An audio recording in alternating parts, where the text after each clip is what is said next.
Mesdames et messieurs, bonsoir, bienvenue comme d'habitude sur votre plateau hebdomadaire. J'espère que vous avez passé une bonne semaine, que vous avez passé des bonnes fêtes, puisque le 24 décembre est passé, donc j'espère que tout le monde a eu des cadeaux. Moi j'ai eu un super cadeau d'un Guadeloupéen, donc j'en profite pour faire ma crâneuse un petit peu. C'est super bien fait et c'est un produit de très bonne qualité, ça s'appelle Black Conscientious.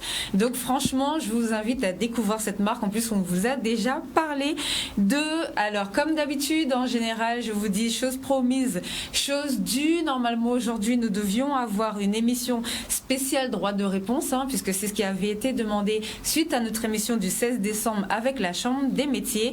Les choses étant rentrées dans l'ordre, donc il n'y a plus de droit de réponse, mais du coup on va être en Zoom très rapidement avec le président de la Chambre des métiers et de l'artisanat de Guadeloupe afin qu'il nous fasse un léger point et qu'il puisse répondre à les questions, aux questions, les principales questions que nous nous posions la dernière fois qu'il est intervenu. Alors bonsoir Monsieur Dominique Braflan, est-ce que vous m'entendez bien?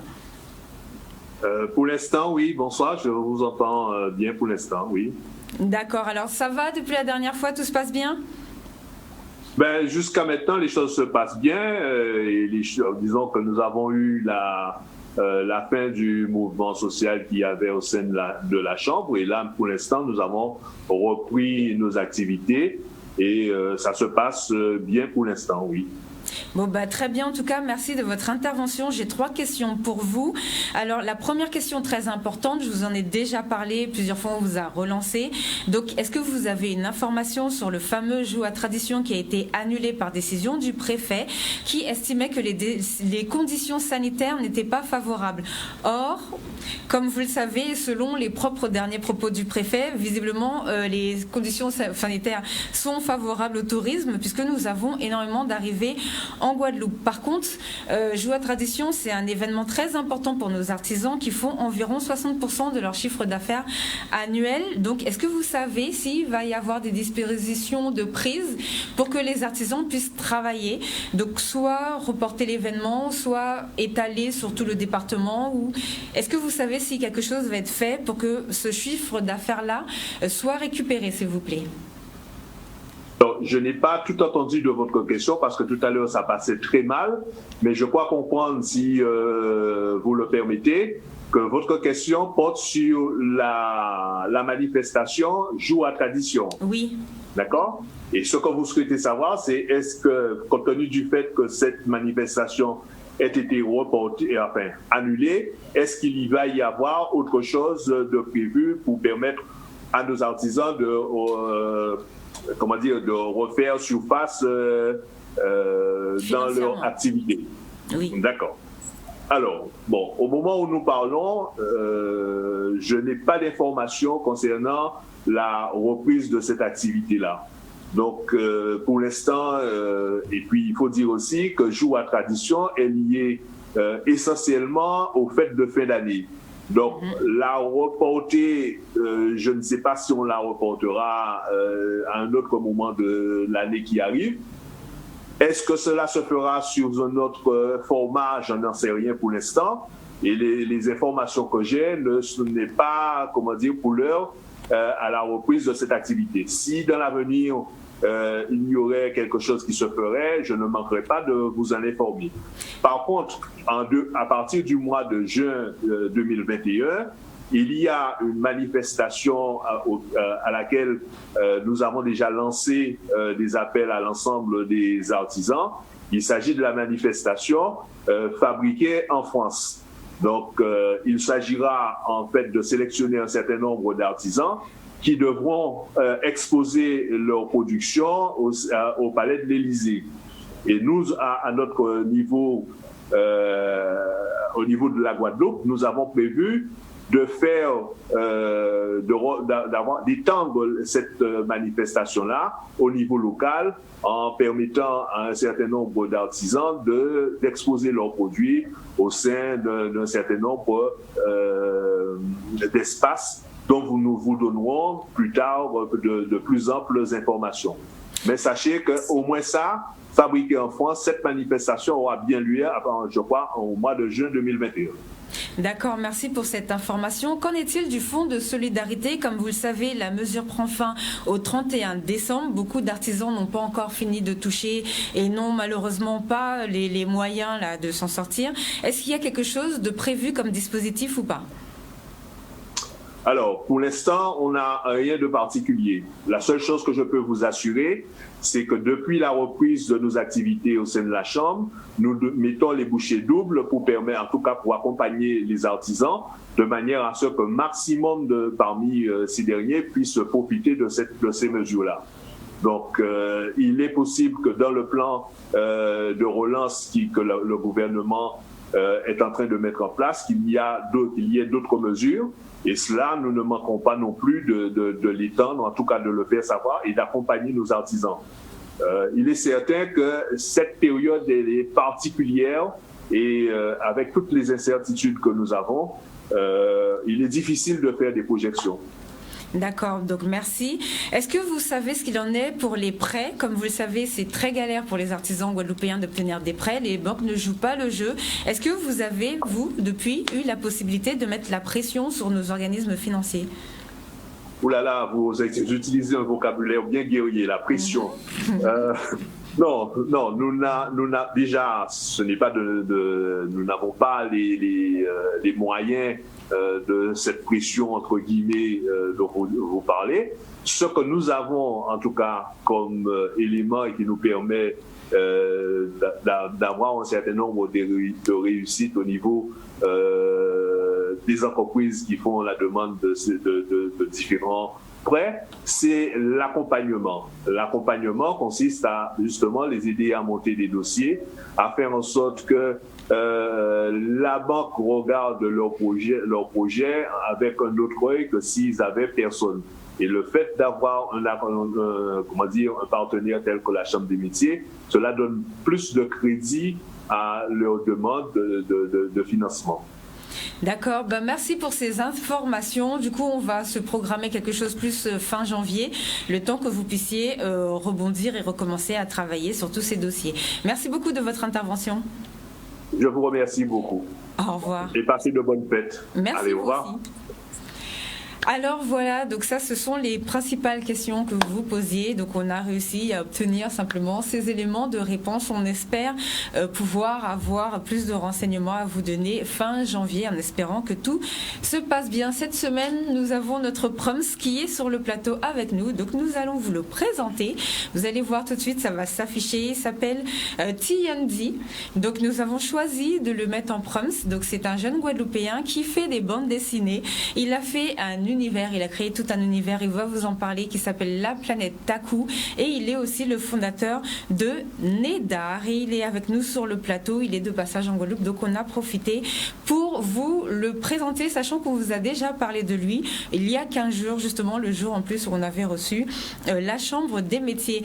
Et bien évidemment, si je vous dis celui qui t'abandonne dans les moments difficiles n'a jamais été avec toi, donc comme vous le savez, vous avez reconnu, hein, puisqu'on a mis ça en place, et il est avec nous sur le plateau. Il nous a pas abandonné justement pendant toute cette crise, donc on va voir s'il est avec nous jusqu'au bout, et on va voir vraiment ce qu'on peut faire dans notre département, parce que maintenant on va parler du futur. Donc le thème de l'émission 2021, le futur, comment faire notre année de renouveau après tout ce qu'on a vu cette année, qu'est-ce qu'on va faire. Il faut pas reproduire bien évidemment les mêmes choses, hein. Tout ce qui fonctionne pas on abandonne. En plus vous allez voir sur le plateau, on va vous présenter un entrepreneur qui crée des choses qui vont aller vraiment dans ce sens. Donc on va vraiment parler d'avenir. Alors présentation du plateau. Bonsoir. Alors c'est TND, c'est ça? Oui, TND, c'est mon nom d'artiste. C'est votre nom d'artiste. Alors est-ce que vous pouvez vous présenter rapidement pour qu'on puisse savoir un petit peu ce que vous faites? Alors je suis le créateur de La Planète Taku. Et en gros, c'est un univers que j'ai mis en avant au niveau littéraire pour les jeunes, pour la nouvelle génération en fait, qui n'ont pas la chance, enfin qui auront la chance que moi je n'ai pas eu, c'est-à-dire d'avoir des personnages dans des œuvres fictives avec des personnages auxquels ils peuvent se reconnaître. Alors vous nous avez ramené en plus des oui. petites éditions, vous pouvez nous les montrer? Voilà. Ah, c'est ceux qui sont sortis pour l'instant. Tome 1, tome 2. D'accord. Voilà. Et le tome 3 devait sortir cette année, mais à cause du Covid, j'ai dû le reporter. D'accord, on va en parler tout à l'heure. Alors avec vous, enfin à côté de vous, il y a Creole Pie, donc c'est Boris Bourdon. Bonsoir. Bonsoir, Sabine. Alors comment allez-vous? En pleine forme. En plus c'est génial ce que vous faites, je vois que tout le monde commence à manger des pailles. En plus il faut vraiment nous expliquer ce que c'est que ces pailles. Alors allez-y, présentez-vous rapidement. Écoutez, je suis le président de Creole Pie, qui est une entreprise spécialisée sur les pailles pour boissons, qui mutualise les meilleures alternatives aux pailles en plastique qui vont disparaître à la fin de l'année. L'idée, effectivement, de proposer des produits qualitatifs. Et vous avez dû voir mes voisins qui ont commencé déjà à manger leurs pailles. Donc l'idée, au lieu de la jeter, vous la mangez. Mais vous n'avez pas que des pailles comestibles, puisque vous avez aussi des pailles compostables et biodégradables, aussi bien en canne à sucre, en avocat, en pâte alimentaire et en algues. Ah, ça c'est génial. Et en plus, il me semble, parce qu'il y a des pailles que vous faites aussi. Exactement. L'idée aujourd'hui, c'est que les produits que je vais vous présenter aujourd'hui, je suis le seul à les proposer sur les Antilles-Guyane, donc Guadeloupe, Martinique, Guyane et l'île du Nord. C'est génial. Encore, je vous dis qu'on est trop fort, Et bien évidemment, avec nous, je vous ai dit tout à l'heure, on a mis les motifs jazz en place. Tony, bonsoir Tony. Bonsoir Sabine. Alors, comment ça va? Ça va très bien. Je suis heureux de revenir dans mon pays, après mon petit tour rapide du monde avec tout ce qu'il y avait à faire. Et là, après, l'avantage, c'est qu'on est resté connectés. Comme les motifs jazz continuaient, on les envoyait. Donc, même à distance, on a pu travailler très facilement, de manière hyper agile. Ça, c'est génial. Comme un peu l'a voulu le Covid. Bon, ça, c'est parfait. Alors, comment ça se passe pour vous? Expliquez-nous tout ça. Présentez-nous votre projet. Comment vous avez eu l'idée de faire des bandes dessinées? Comment vous êtes tombé dedans? Dites-nous tout. Alors, comment j'ai eu cette idée? C'est que depuis tout petit, ma mère avait des bandes dessinées chez elle, des bandes dessinées franco-belges, donc Astérix, Achille Talon, ce genre de bandes dessinées, Gaston Lagaffe aussi. Et du coup, ça veut dire que moi, je ne savais pas encore lire, mais j'avais envie de comprendre, de connaître les histoires. Du coup, il se trouve que c'est elle qui me le raconte, qu'il me voyait dans la chambre avec les livres en train de tourner les pages et rien. Ça veut dire que j'arrivais à comprendre ce que le livre racontait sans savoir lire. Donc ça a commencé comme ça.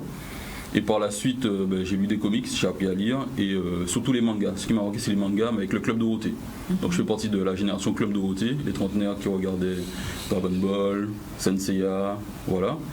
Et ça m'a donné envie de... C'est-à-dire qu'à travers les mangas, les Japonais ont réussi à mettre en avant leur culture. C'est-à-dire que justement dans les mangas, il y a toujours la scène où les personnages mangent... des plats, en fait, ils mangent énormément. Par exemple, Goku dans Dragon Ball, il mange beaucoup. Dans One Piece, c'est Luffy qui mange beaucoup. Enfin, Naruto aussi mange beaucoup. Et il y avait toujours des plats, en fait, le ramen, voilà, les sushis qui étaient mis en avant. Et je trouvais ça génial. Donc moi, j'ai eu envie de faire la même chose, mais avec ma propre culture. C'est comme ça que c'est né. Et du coup, ça donne quoi comme univers? Racontez-nous, parce que moi, du coup, j'ai envie. Alors, j'ai créé... Par contre, l'idée, c'était vraiment de créer un univers qui m'est propre. Donc, j'ai vraiment créé un monde à part entière, donc une planète, ça s'appelle la planète Taku. Et sur cette planète, il y a des triplés, donc Taji, Taya et Takio. Takio, il est albinos, et ils vivent dans le désert avec leur grand-père, mais vraiment isolés de tout le monde. C'est-à-dire qu'ils vivent dans une statue, et un jour, ils voient une énorme goutte d'eau atterrir dans le désert, et dans cette goutte d'eau, ils vont trouver un homme différent d'eux. Et cet homme va ramener aux enfants de l'aventure et également du danger. C'est comme ça que ça commence. Et si vous voulez, je peux déjà vous montrer quelques planches. C'est génial en plus. Voilà, oui. Donc ça là, vous voyez le texte, c'est par rapport à mon grand-père qui est mort en 2014. Et donc j'ai voulu lui rendre hommage. Et il y a un des personnages de l'histoire qui... donc le grand-père des personnages, justement, je me suis inspiré de mon grand-père pour le dessiner. J'ai essayé de trouver une page où on le voit. On le voit pas au début, on le voit après. C'est génial. Voilà, là, par exemple, là, ici, on voit. Voilà, ça, c'est le grand-père Et je me suis inspiré de mon grand-père pour le dessiner. C'est génial, en plus, c'est extrêmement bien fait. Alors, en plus, vous allez faire le dessin animé. On peut trouver le dessin animé sur YouTube. Enfin, pas encore, il y a un teaser qui était déjà sorti il y a un an. J'en prépare un nouveau qui sortira l'année prochaine, peut-être en janvier ou en février. Donc, les gens peuvent déjà me suivre, s'ils le veulent, sur YouTube, en tapant la planète Taku, tout simplement. Et voilà, je suis aussi sur Facebook, sur Twitter, sur Instagram, sur Snapchat. Ceux qui veulent me suivre, ils peuvent le faire. Et aussi parce que les gens, en fait, il y a beaucoup de gens qui me cherchent ils cherchent à se procurer les tomes ici. On n'est pas encore distribué malheureusement en Guadeloupe. D'accord. Ils sont distribués en Guyane, parce que je vis en Guyane. Oui. Et ça a été distribué, mais pas encore en Guadeloupe. Ça arrivera bientôt. Donc la seule façon de se procurer les tomes, c'est d'aller sur Utip. Voilà, je mets la cote. On mettra les liens sur les réseaux sociaux. Voilà, Utip, la planète Taku, et les gens peuvent me soutenir de façon ponctuelle ou mensuelle. L'idée étant que, enfin moi ce que je veux, mon idéal ce serait que trouver au moins 1000 personnes qui seraient prêtes à mettre chacune 1 euro sur le projet. Et ça me suffirait pour avancer. Pour pouvoir financer, avancer, continuer de travailler pendant que vous avez...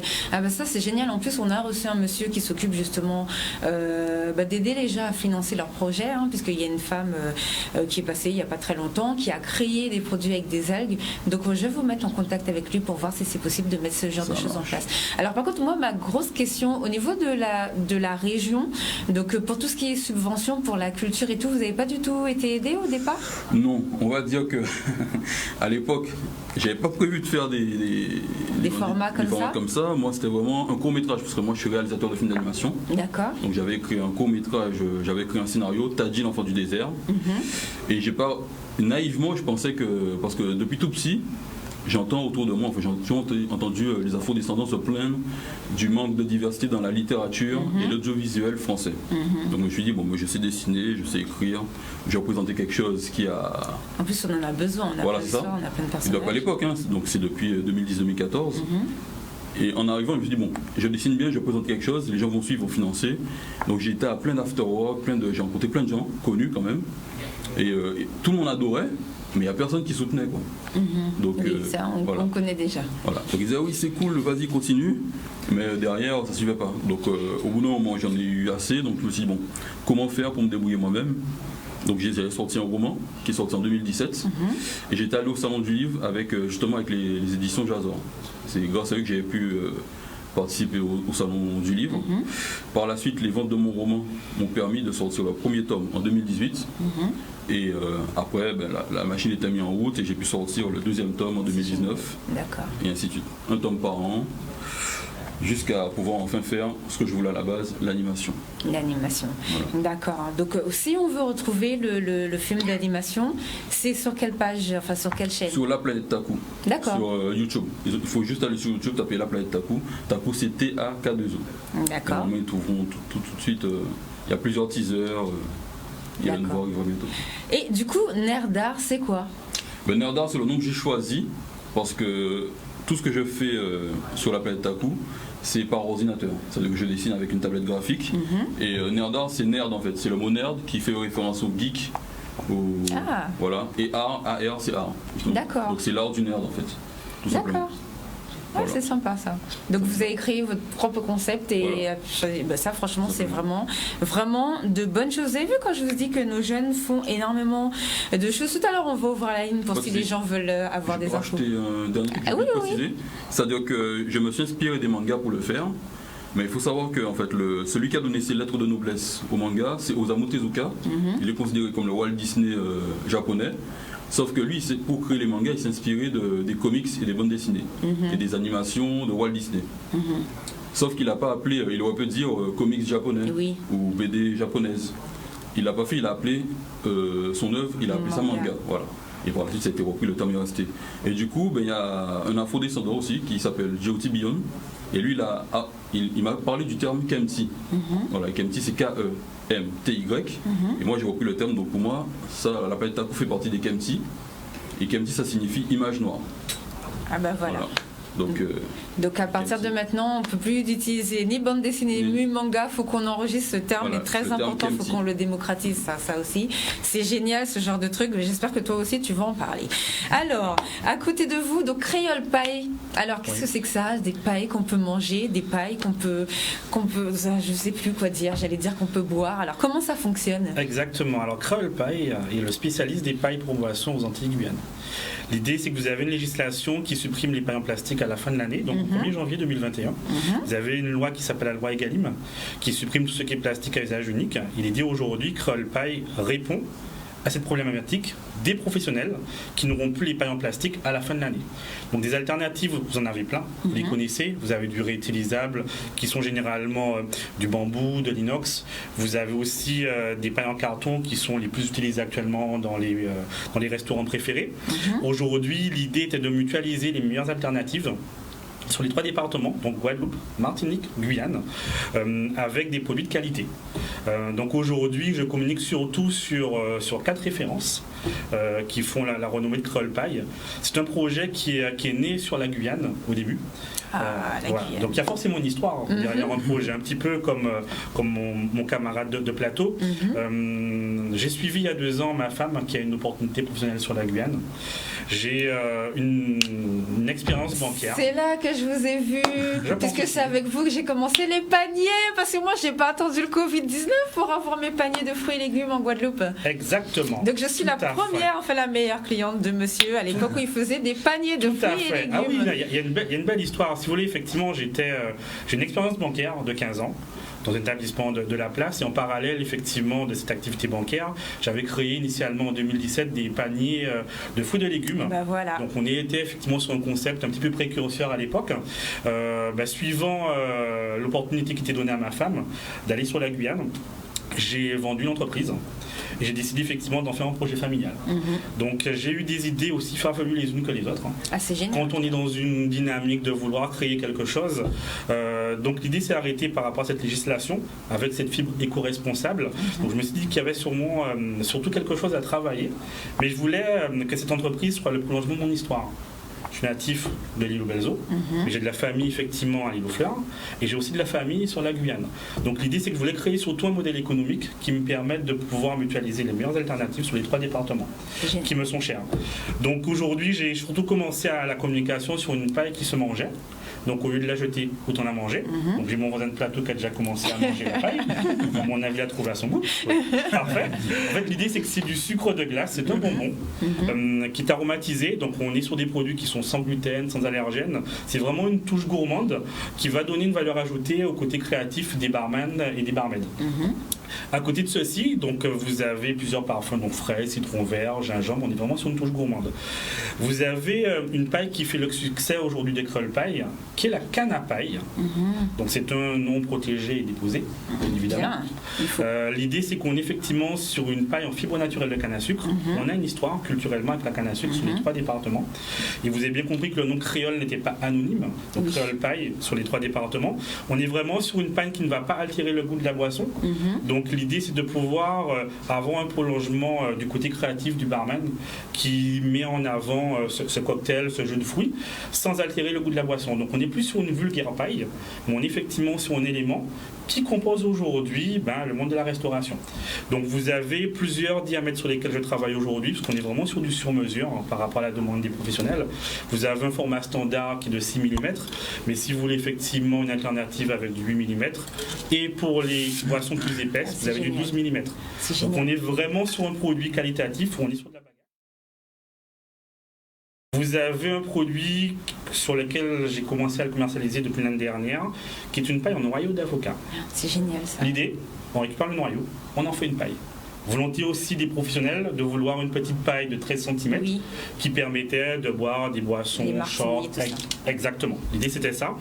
Vous avez aussi une paille en pâte alimentaire qui marche moins, mais qui a quand même ce bon compromis sur les bars de plage.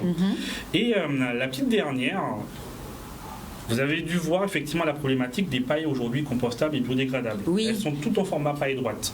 Vous connaissez auparavant le plastique avec des pailles flexibles. Donc on est effectivement sur un process qui est très difficile à travailler. Mais écoutez, Créole Paille aujourd'hui a sorti une paille en algues. Ça c'est génial ça. Voilà, donc c'est pas de la sargasse. Oui. Je n'irai pas jusque-là. Mais l'idée était de pouvoir effectivement trouver un compromis sur une paille flexible qui permettait de retrouver un petit peu les habitudes qu'on avait auparavant. Donc vous l'avez compris, aujourd'hui, Créole Paille, c'est un vrai projet familial qui est destiné à s'internationaliser. Parce que je vous avoue que l'idée était de pouvoir travailler avec nos voisins. Quand je parle de nos voisins, je pense surtout à la Dominique, à Sainte-Lucie. Le contexte sanitaire a forcément ralenti le développement, mais malgré ce ralentissement dû au contexte sanitaire, aujourd'hui Créole Paille fonctionne. Fonctionne de plusieurs façons, avec des équipes sur place. Donc j'ai des commerciaux sur Guadeloupe, Martinique, Guyane. Donc on a une force de vente passionnés, mais aussi une distribution via des grossistes qui étaient au début mes concurrents, mais qui se fournissent aujourd'hui, c'est moi. Oui, de toute façon, le plastique disparaît. Donc Voilà, c'est donc très bien l'idée, d'être sur l'idée c'est ce de plan. pouvoir étendre un petit peu nos produits. Donc vous avez bien compris, je suis monoproduit, je ne fais que de la paille. Mais alors j'ai un jeu de mots que j'aime bien utiliser puisque j'étais avant banquier. Mais comme quoi un banquier peut se trouver sur la paille. Ah, excellent, bravo. Alors franchement, félicitations. Bravo, j'adore en plus le jeu de mots, c'est génial. Exact. Quand je vous dis qu'on peut tout... Oh là là là là. Bon, je vais Donc, arrêter vous de pouvez nous répéter. trouver sur les réseaux sociaux, Instagram, Facebook, site internet. Sur les numéros de téléphone, vous allez mettre forcément les liens Oui. via le Sur les plateau. réseaux sociaux et tout. Voilà, voici un petit peu aujourd'hui un beau projet de vie. Et pour finir le tout, vous avez la création aussi d'un label, un petit peu comme le guide du routard qui est facilement identifiable chez certains restaurateurs. L'idée de pouvoir identifier les partenaires éco-responsables. Faites-nous ça aussi en anglais. Ça existe en anglais. Ah bah super, Drink, magnifique. enjoy. Eh ben voilà, magnifique. Parce que comme ça, on pourra exporter ça.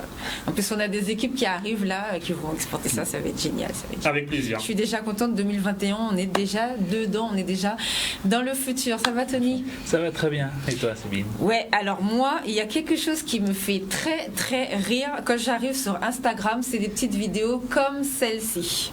J'étais obligée de vous les présenter. Les vidéos. Oscar, t'as pas une idée pour faire l'oseille? N'en dis pas plus.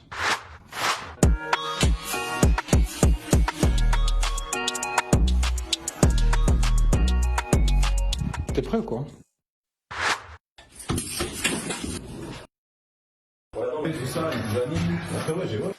N'en dis pas plus, c'est pour moi. Un petit billet à un gars qui était dans le besoin.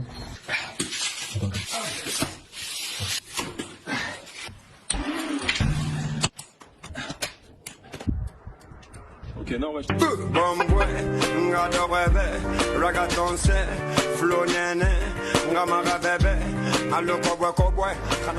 Et Rodi, Quoi? on est obligé d'avoir un talent pour réussir. N'en dis pas plus.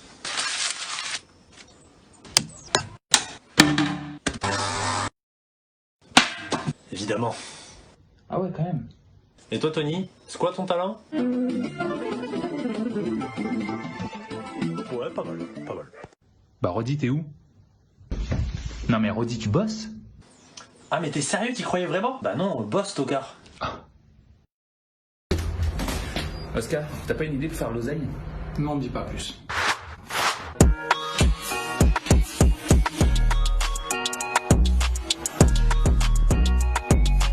T'es prêt ou quoi?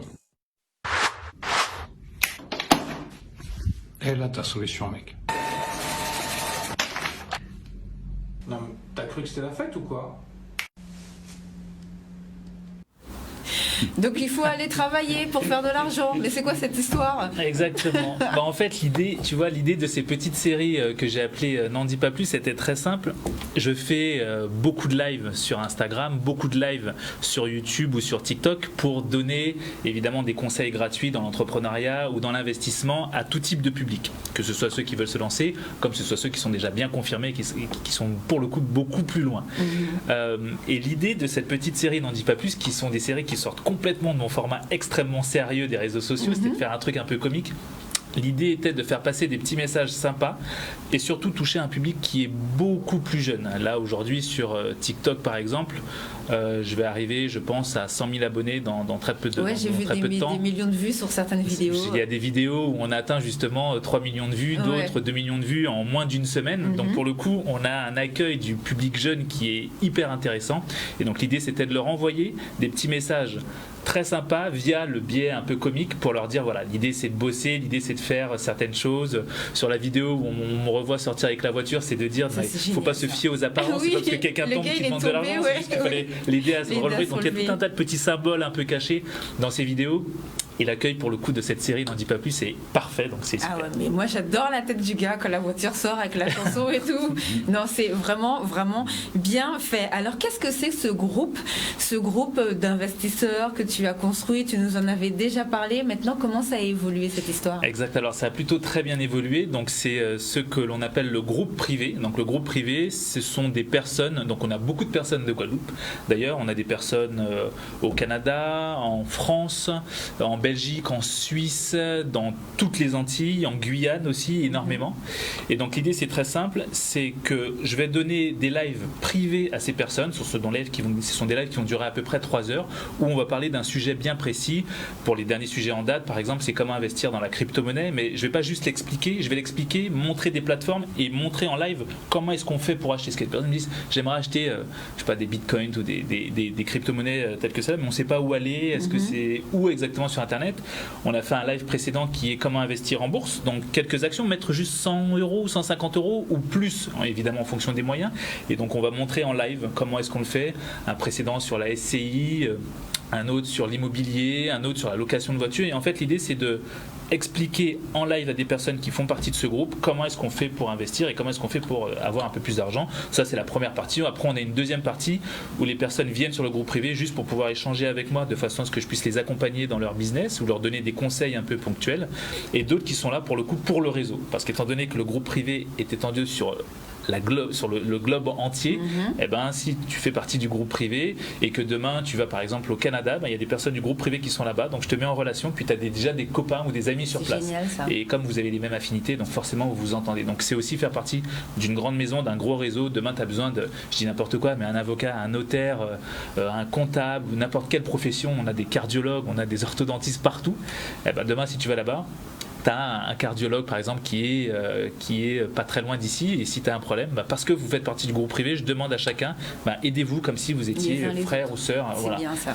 Avoir une vraie cohésion. Et comme on a aussi beaucoup d'ultramarins, c'est l'idéal, ça montre aussi une forte puissance de la diaspora. Donc moi je suis ravi. Ah mais ça on est content, hein. On sait que, alors toi tu as travaillé sur la musique de campagne de Barack Obama, allez hop je vais dire vous. Alors vous avez travaillé sur la musique de campagne de Barack Obama et l'idée c'est de revenir aux Antilles, donc en Guadeloupe, pour que les gens puissent entreprendre, qu'ils n'aient pas peur et puis qu'ils puissent réussir à avoir des petits échanges. Enfin c'est vraiment d'aider les gens à entreprendre, je vais pas dire gratuitement, mais leur donner plein de conseils. Mais pourquoi ce concept alors du coup? Alors pourquoi ce concept? C'est très simple.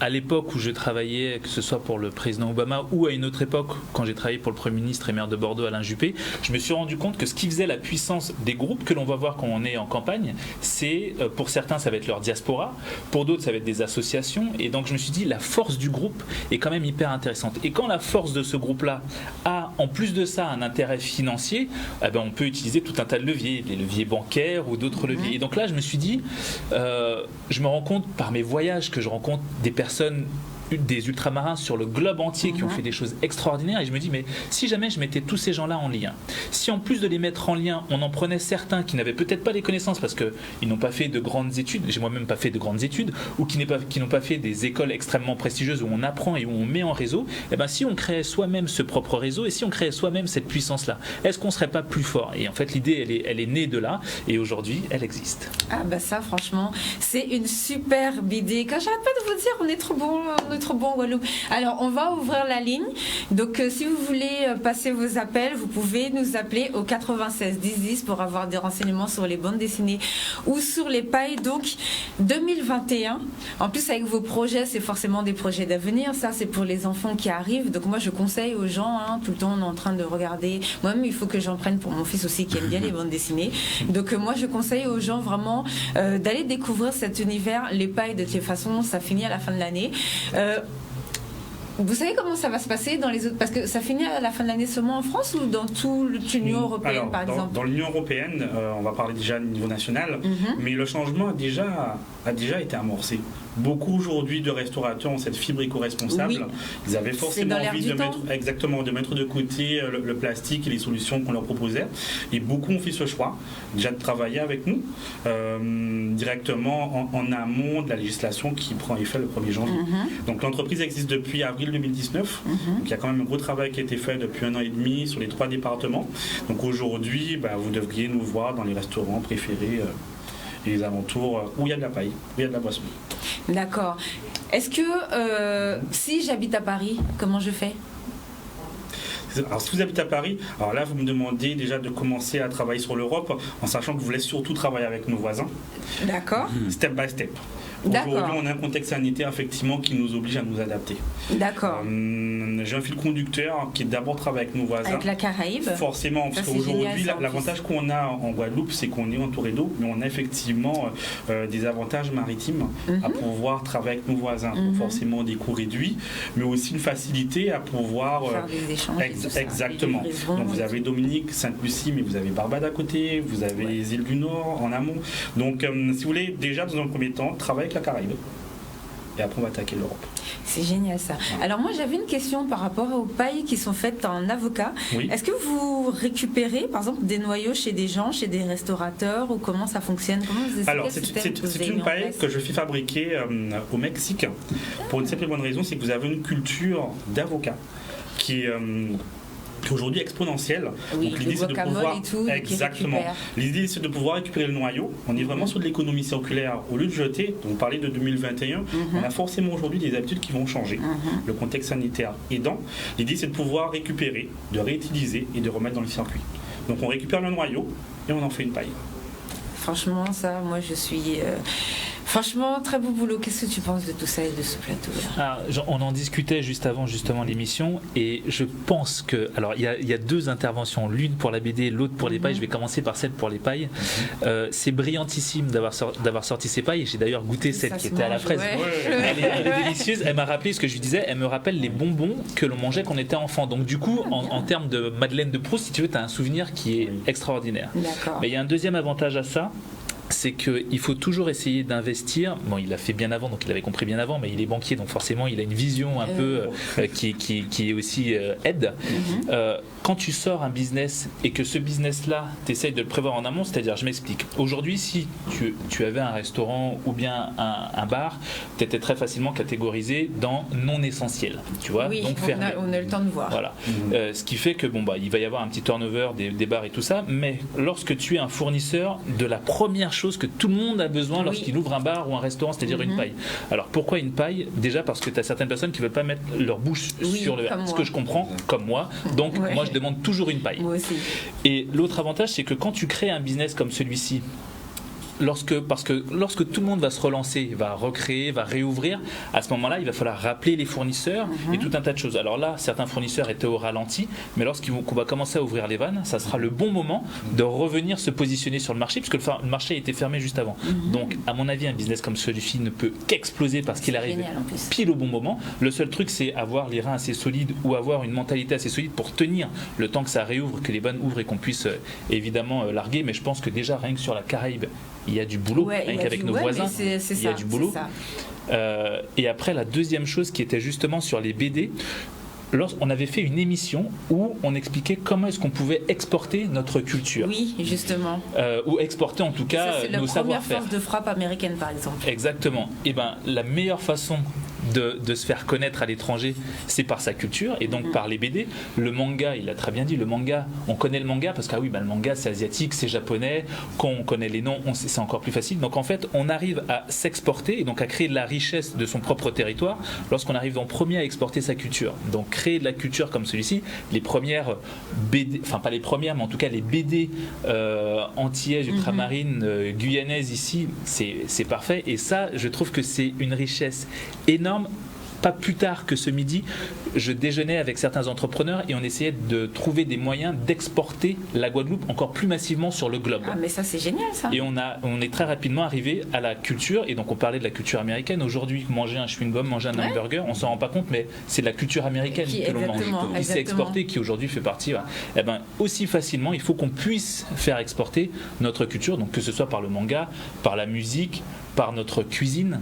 Et donc là, on a une ligne qui crée en fait, on s'en rend pas compte, mais en termes de PIB, la culture, c'est énorme. Et donc pour faire connaître notre pays et notre culture, c'est le moyen idéal. Alors en plus pour les bandes dessinées, alors c'est à quel salon que c'est le salon? C'est à la Japan Expo. Ça veut dire que j'avais pris pour passer, comme le premier tome que j'avais sorti en 2018. À la Japan Expo, j'ai pris pour habitude de le sortir à la Japan Expo chaque année. Alors pour les gens qui ne connaissent pas, qu'est-ce que c'est que la Japan Expo? Alors la Japan Expo, il y en a plusieurs, mais la principale elle se trouve à Paris. Elle a lieu toujours en juillet. Et c'est au parc des expositions, donc c'est vraiment quelque chose d'énorme. Et ça attire, déjà il y a tous les fans de manga français qui viennent, il y a aussi des japonais qui viennent, des auteurs japonais connus, il y a des américains, enfin il y a vraiment tout le monde quoi. Moi je sors de Guyane, enfin je suis guadeloupéen mais je sors de Guyane, j'y vais. Et franchement c'est l'occasion de retrouver tout le monde parce que les auteurs, nous, on est un peu comme des ermites. C'est-à-dire que durant l'année, on bosse sur nos œuvres. Et c'est seulement la Japan Expo ou d'autres événements comme ça, c'est l'occasion de rencontrer le public qui vient justement et on échange avec eux, on leur demande pourquoi ils aiment, ils nous disent. Et nous aussi, c'est l'occasion de voir que les gens adorent. Donc on ne s'est pas enfermé pendant un an pour rien. Ouais. Voilà, alors il y a un truc que j'avais aimé, c'était sur les arts martiaux. Oui. Ah je peux en parler aussi. Oui, il faut. Et donc le Jokan, mais il y a aussi d'autres arts martiaux, je vais en parler, hein, parce que il y a l'art martial guadeloupéen, l'art martial martiniquais aussi. Tout ça dans la bande dessinée. Ça viendra, c'est pas pour tout de suite, mais on va dire ça à partir du tome 4 ou 5. D'accord. Voilà, parce qu'il y a d'autres choses.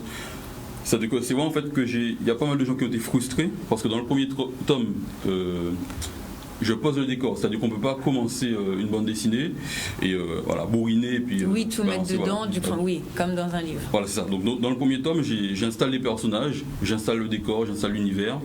Comme ça, les gens comprennent où ils sont, ils savent qui ils suivent. Et une fois que c'est fait, dans le deuxième tome, par contre, il y a beaucoup d'actions. Dans le 3, je reviens un peu sur la culture. Là, je commence à intégrer de la culture, par exemple l'art culinaire, j'en parlais. Donc là, je l'ai mis.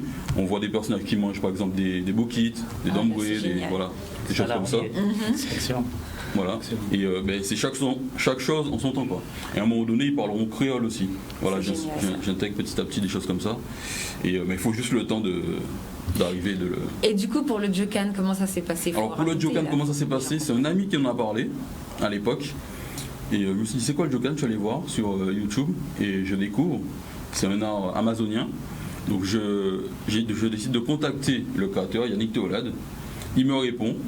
Et il faut savoir je ne connaissais pas du tout le Jokan, mais à l'époque j'avais fait un dessin pour le court-métrage dont je parlais, de Tadji l'enfant du désert, et j'avais fait mon personnage avec une tenue particulière, avec une lance et tout. Et quand je lui ai envoyé ça, il m'a dit attends, je vais t'envoyer quelque chose, alors qu'on ne se connaissait pas du tout. Il m'a envoyé une photo de lui qu'il avait déjà pris avant, et la photo il avait exactement la même posture. C'est génial. C'était dingue, c'était la même tenue, vraiment la même tenue que mon personnage, avec la lance et tout quoi. Il m'a dit non c'est trop fort que tu aies fait un dessin comme ça, il faut qu'on travaille ensemble. Et du coup moi pour connaître le Jokan, je suis allé en Guyane, je l'ai pratiqué et voilà. Donc comme ça pour vraiment se mettre dans la culture du sport de combat. Donc le Jokan c'est un sport de combat guyanais, c'est ça? Oui, c'est un art martial amazonien, c'est-à-dire qu'on y retrouve de la culture guyanaise, donc créole, bouchilingué et amazonien. Ça franchement c'est parfait. Là je pense que la Guyane elle doit être fière là. Oui, mais d'ailleurs en fait à la base, c'est-à-dire je lui avais parlé pour mettre en avant le Jokan dans la planète Taku. Il a tellement, quand j'ai sorti le premier tome, il a tellement aimé qu'il a voulu que je fasse une bande dessinée spécialement pour le Jokan pour lui, qui s'appelle Mackenzie, qui existe aussi. J'ai pas pu le ramener malheureusement, mais elle existe. D'accord, franchement c'est intéressant. Et du coup au fur et à mesure des tomes, donc on va retrouver tous les autres arts martiaux entiers. Dans la planète Taku oui, mais dans le Mackenzie c'est 100%. Oui, non c'est 100%, non je parle dans la planète là-dedans Taku. oui on retrouvera. Ouais. D'accord, le maïolé, le damier, je crois que c'est ça qu'on dit pour l'art martial. Le damier, voilà c'est ça, on retrouvera ça parce qu'il y a plusieurs, je ne vais pas en dire trop, il ne faut pas que... pour que les gens puissent découvrir, mais déjà pour la culture, il y a des personnages mes personnages principaux, comme je suis guadeloupéen, ceux-là ils parlent créole guadeloupéen. Bien. Ils vont tomber sur des personnages qui parleront créole martiniquais, guyanais, réunionnais, à un moment donné, j'en dis pas plus. Donc la bande dessinée, juste pour savoir, elle est bilingue? Pas bilingue, c'est-à-dire que... elle est en créole ou bien elle est en français et il parle de temps en temps? Elle est en français, voilà. Et à certains moments, il y aura des termes créoles. Parce que c'est compliqué de... Il y aura des petites phrases et je suis obligé de traduire. Parce que j'avais réfléchi à ça, je me suis dit, si je commence à mettre que des phrases pour les enfants... Et comme ce n'est pas que pour nous en fait, c'est-à-dire que je l'ai fait pour le grand public. Pour le grand public, et il faut que tout le monde puisse comprendre. Oui. Voilà. Donc je glisserai quelques petites phrases comme ça, des expressions, et puis je traduirai en dessous comme on le fait dans le bande dessinée. Bon franchement c'est génial, là on est dans le futur, là on est, comment tu dis, dans le turfu? On est dans le turfu là. Alors voilà, on est dans le turfu et franchement je suis très contente de ce plateau, il était génial comme d'habitude et franchement, donc 2021 on arrive très très fort, on espère pouvoir exporter tout ça, faire des trucs. Un mot rapide pour la fin? Un mot rapide pour la fin. Eh ben, je suis hyper fier et heureux de voir. Ah, il y a quelqu'un au téléphone, Vas-y, pardon. Alors, téléphone. bonsoir. Oui, je suis en train d'écouter votre émission, là, je l'ai pris en cours de route. Allez-y, madame, J'ai bonsoir. cru comprendre qu'il y a une bande dessinée, je suis bien intéressée par ça. Donc j'aurais souhaité savoir où on peut les avoir, parce que je vis en Guyane, donc voilà. Et comme c'est une émission de Guadeloupe, il n'y a pas de souci. D'accord. Ben, alors, si vous vivez en Guyane, vous pouvez vous le procurer dans n'importe quel Super U de Guyane. Voilà. Super U. Ouais, n'importe quel Super U, alors il faut aller chez... N'importe quel Super U. Et celui qui parle uniquement du Jokan, là, il y est aussi ou pas? Non, pas encore. Malheureusement, Mackenzie, il n'a pas encore sorti. Okay. Mais ça viendra. Vous pouvez me dire exactement le titre de la BD, s'il te plaît? Oui, c'est La Planète Taku. La planète, donc la planète. Et Taku, c'est T-A-K-2-O. Ok. Voilà. Je vais aller voir Super U. Donc vous me dites qu'il y est? Oui, il y est, oui. Okay. Vous êtes dans quelle ville? À Cayenne. À Cayenne, oui, franchement, dans n'importe quel Super U de Cayenne, vous allez le trouver, sans problème. D'accord, ok. Merci beaucoup. Ben, merci à vous. Mais bonne continuation. Merci. C'est vraiment une bonne idée. De rien. Au revoir.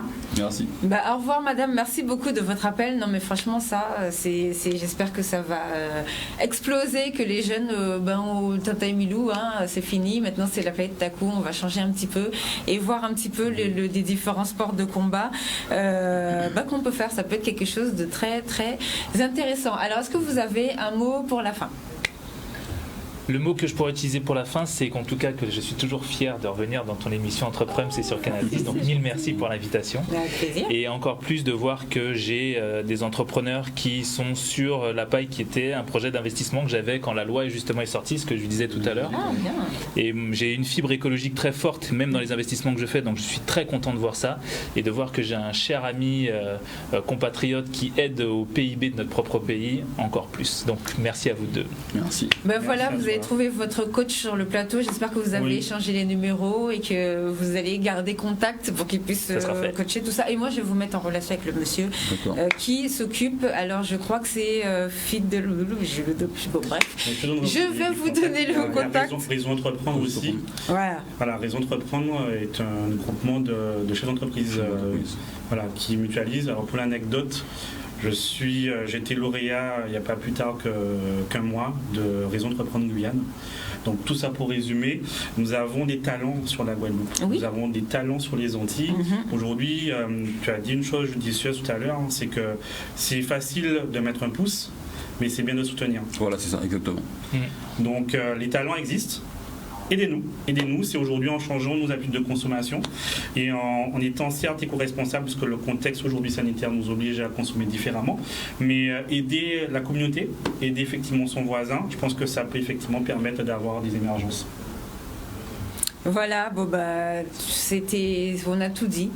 On a tout dit. Donc merci de nous avoir suivis. Bonne fête de fin d'année, puisque la prochaine fois, là, c'était la dernière émission de cette année. Donc on se revoit le 4 janvier. On va essayer de voir un petit peu ce qui se passe du côté de nos agriculteurs et des différents emplois de nos départements. Merci, bonsoir et merci à vous d'être venus sur notre plateau ce soir. Merci. Merci beaucoup. Au revoir.